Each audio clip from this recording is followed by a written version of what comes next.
Hello and welcome to EWTN Pro-Life Weekly, your weekly dose of the top pro-life news and issues from a Catholic perspective. I'm Catherine Szeltner in our Washington, D.C. studio. Here's what you can expect in this show.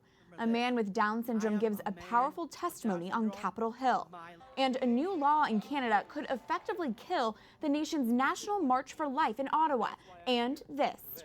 People walking with him went away, and his colleagues were not were against him. She was married to Jerome Lejeune, the man who discovered the cause of Down syndrome.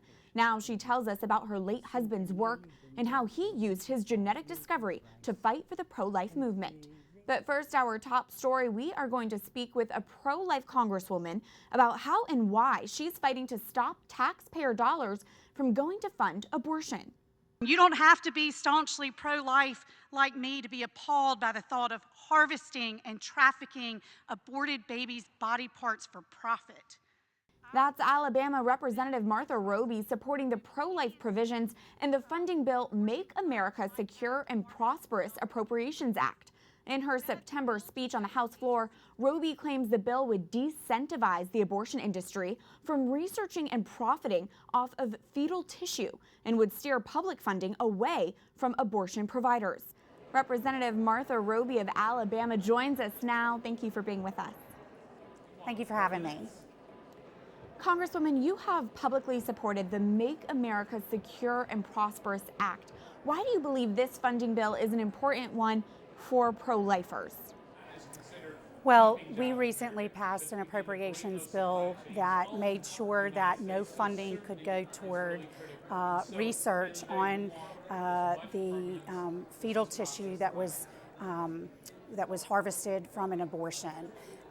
This was very important. I remember the day that I first heard the news that Planned Parenthood was harvesting babies' organs through a process during an abortion in order to sell those parts. It was devastating, and really I just remember where I was sitting, and I immediately went to the floor of the House to speak on this. I was only given 1 minute, but I made it very clear that day that I was not going to stop until we put an end to this. And so during the appropriations process this year, we were able to get language in our bill that specifically says that we are not going to incentivize abortion providers from being able to sell baby parts for research. And so I just think this is an important step in the right direction. When the 2015 undercover Planned Parenthood videos were first released, there was a lot of attention on the abortion industry and whether or not Planned Parenthood was profiting from aborted baby body parts. Has enough been done to investigate that, and what more would you like to see? Well, of course, there was a select committee that was put together to do the investigation, but I think the most important tool that we have here in Congress is to ensure that no funding is made available to incentivize abortion providers like Planned Parenthood from harvesting baby organs through an abortion to then turn around and sell. Again, the language in this year's appropriations bill is very strong, the strongest language that we've had since I've been in Congress to prohibit these type of activities. So, of course, any opportunity to use the legislative process to support life, I will take that opportunity, but this is particularly an important step. Provisions in this funding bill prohibit public health funding to abortion providers, but can you explain, Congresswoman, why you think that is necessary if the Hyde Amendment already prevents tax dollars from funding abortion? Right, again, this is about doing away with an incentive for abortion providers to harvest these baby parts to then turn around and sell to researchers. And so this bill specifically prohibits any funding for going to research that is done on aborted babies. Representative Roby, pro-lifers are often painted as being anti-woman. As a woman who is pro-life, how do you respond to that? Well, this is about the third person in the room. Oftentimes I hear my colleagues that are for abortion talk about how extreme this is, the positions that we take. I quite frankly believe it's extreme not to do all that we can to protect that individual that doesn't have a voice. We hear them talk about the woman and the physician, but who's speaking up for the baby? And so again, every opportunity I'm unapologetically pro-life, and any opportunity to stand up and defend that unborn child, I will take that opportunity. Finally, Congresswoman, you have been very vocal about being pro-life yourself. Can you share what has personally convicted you to be so passionately pro-life? So I believe life begins at conception, and again, to be an advocate and a voice for that unborn child who cannot speak for themselves is a tremendous privilege for me. I started out in the pro-life world as a board member of an organization in my hometown. Little did I know this many years later I would have this tremendous privilege to be in the House of Representatives to again be an advocate on behalf of life and these unborn children that can't speak for themselves. Representative Martha Roby, thank you for your time. Thank you. For reaction and analysis, we are joined now by our pro-life expert. Chuck Donovan is president of the Charlotte Lozier Institute, the pro-life research arm of the Susan B. Anthony List. Chuck, it's good to have you back. Pleasure to be on, Catherine. Thank you. It's been about 2.5 years now since those undercover Planned Parenthood videos. Has enough been done to investigate the abortion industry and its relationship with trafficking and harvesting aborted baby body parts? Well, it's certainly not enough at this stage of the game. You know, we're 2.5 years from the hearings, 1 full year from the report that emanated from the hearings, which included referrals for a possible criminal prosecution. We also have the Senate Judiciary Committee conducted, we should remember, its own exhaustive review of the potential violations of the law, and those were separately referred. But the Justice Department has had almost a year to react to that. We know that some local U.S. attorneys have gotten information from the Justice Department, but we need an update. We need accountability. These are potential crimes. We need answers. We need more to be done. And I'd like to get your take on this next story as well.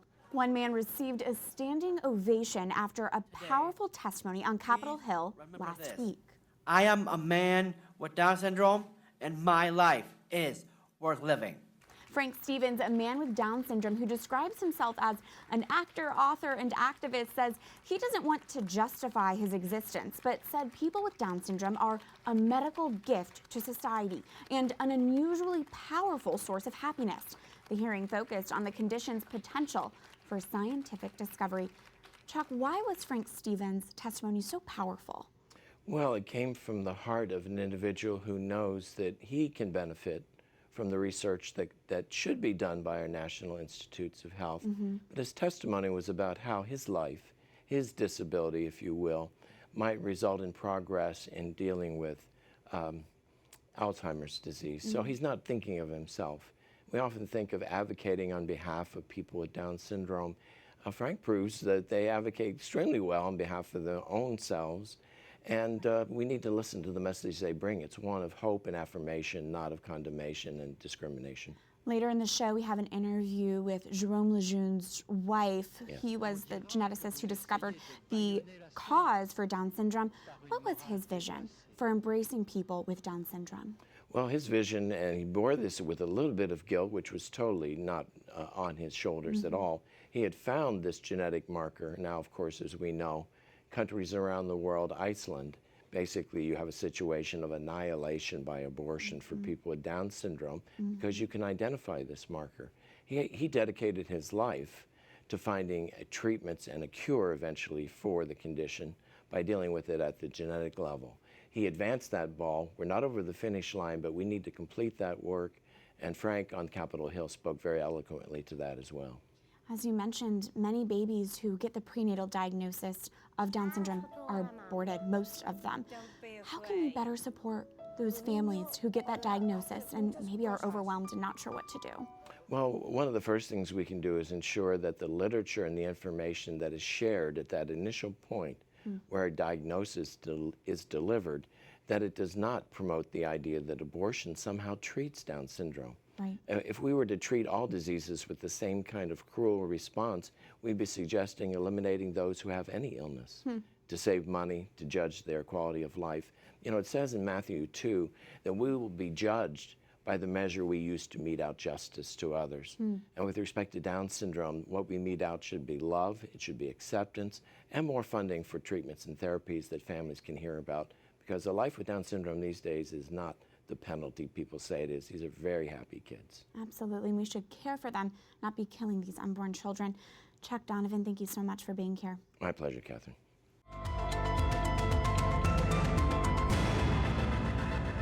In the past few weeks, activist support for President Trump's judicial nominees has made a lot of headway after a lot of hard work. This week, 4 circuit court judges are slated to be confirmed as Senators McConnell and Grassley work to end the gridlock. One of those judges includes Amy Barrett, who is attacked by pro-abortion senators for her Catholic faith. These confirmations are seen as a great victory for the pro-life movement. With that, we go to this week's call to action. Go to ProLifeWeekly.com. Contact Senators McConnell and Grassley to thank them for getting President Trump's judicial nominees across the finish line. Simply fill in your information and send in your message.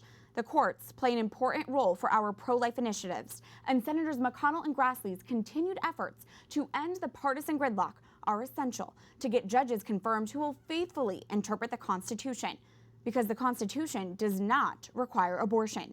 This week was a major success for the pro-life movement. For that, pro-lifers, we need you to take action and thank U.S. Senate leaders for stepping up and working to end the gridlock.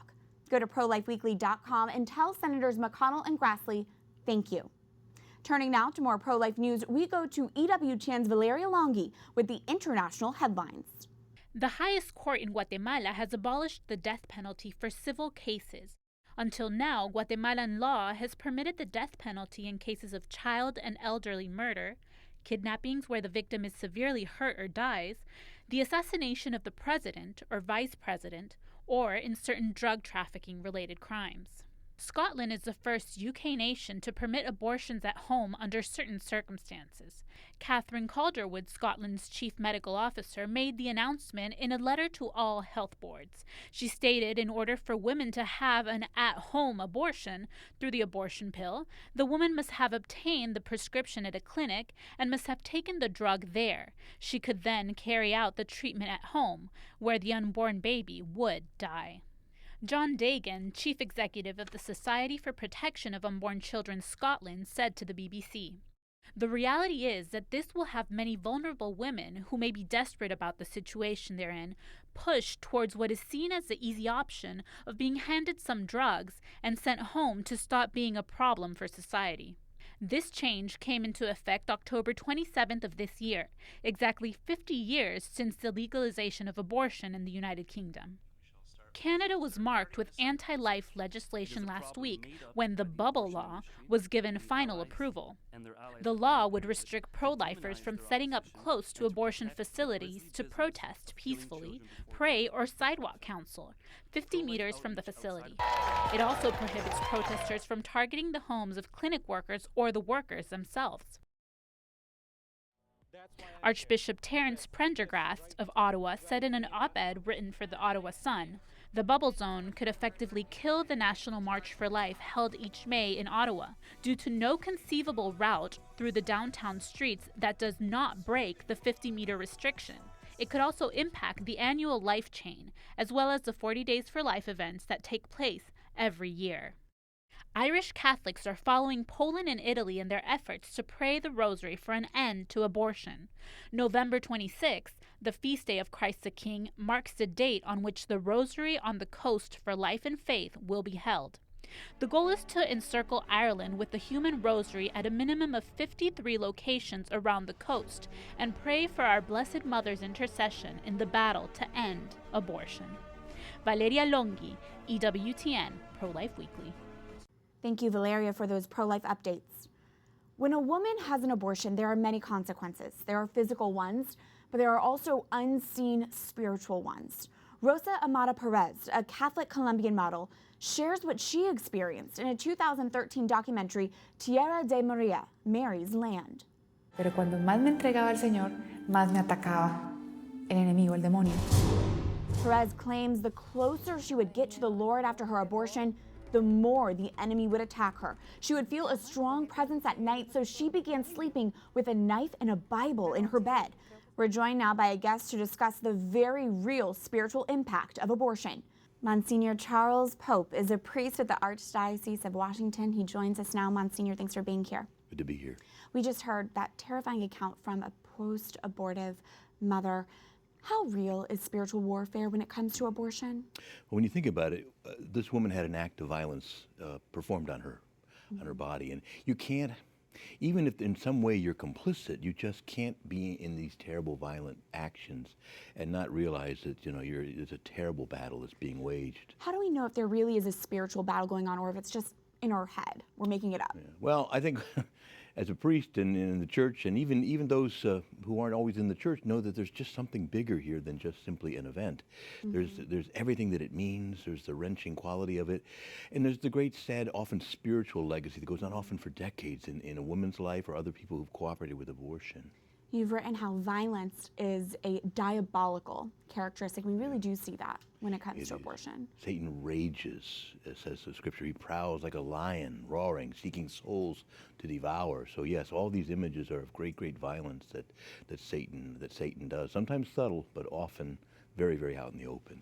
If a post-abortive mother came to you for spiritual guidance, what advice might you first give her and anyone who has dealt with work in the abortion industry? Well, first we just start with immense love and gratitude and relief that she's come to us. You can't start out with this standard that something bad has happened and she participated in it to some degree. But we start with that great act of love, the opposite of the violence and the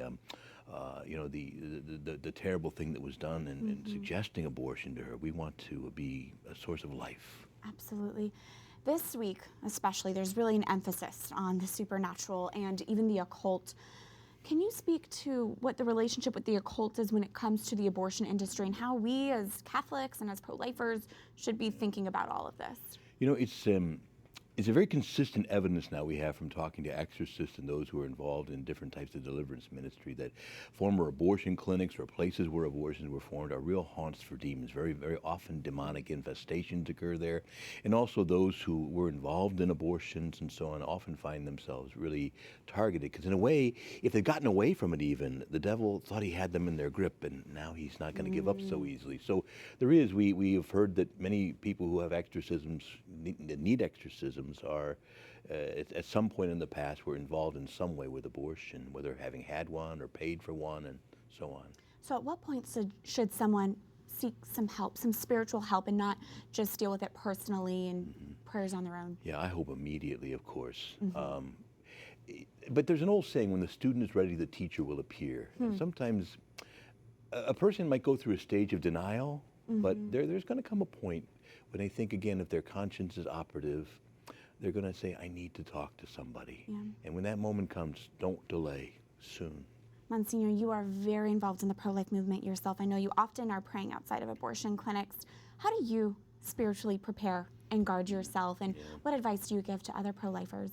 I'll say this, that you need support of a community. I tried it here in our deanery in Northeast, where unfortunately we've had a very large Planned Parenthood clinic open recently, to form a community of life. And people can enter in different stages in it. So I have three basic stages. There are prayers, there are the walkers, the prayers, and the cookers. The walkers are those of us who go in front of the clinic. There are those who stay back praying for us while we're there. And then there's the cookers who bring us all together for a meal. We debrief and we talk about our experiences. Because it's very sad. It's very, sometimes you feel defeated, but we also have rescues almost every time we go. Wow. And so it's just, you have to have, I think, support and community. That's what I've tried to do, that we have a community that's there to support this activity. That's so important. And as we're discussing this, we don't want to live in fear, of course, of this spiritual warfare. So how should we think of all of this? Well, isn't it interesting to be able to fight in a war that you already know who the winning side is? And Jesus has won the battle. He's won the victory. Now, what we're really trying to do is apply the victory. Monsignor Charles Pope, thank you very much. Good, thank you. When we come back. In France, if you are against abortion, you are Nazist, you are fascist, or you are Antichrist. We speak with the wife of a Catholic geneticist who discovered the cause of Down syndrome. Stay tuned as EWTN Pro-Life Weekly continues after this break.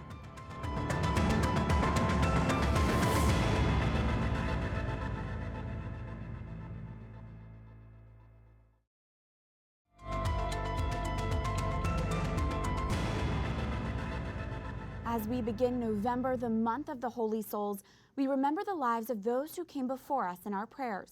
May the souls of the faithful departed through the mercy of God rest in peace. Amen. Welcome back to EWTN Pro-Life Weekly. I'm Catherine Szeltner. We are speaking out against the latest example of Planned Parenthood propaganda hitting the mainstream pop culture as the abortion business teamed up with a popular reality TV show this past weekend. I'm a big fan of Planned Parenthood now. Meeting all the girls and hearing their stories and seeing how many women have been helped by some of the services they have to offer. The perception of Planned Parenthood is that it's this like abortion clinic. That's nothing like what it's like. Keeping Up with the Kardashians, the popular reality TV show on the E! Entertainment Network, featured a visit to the Los Angeles Planned Parenthood clinic this past weekend.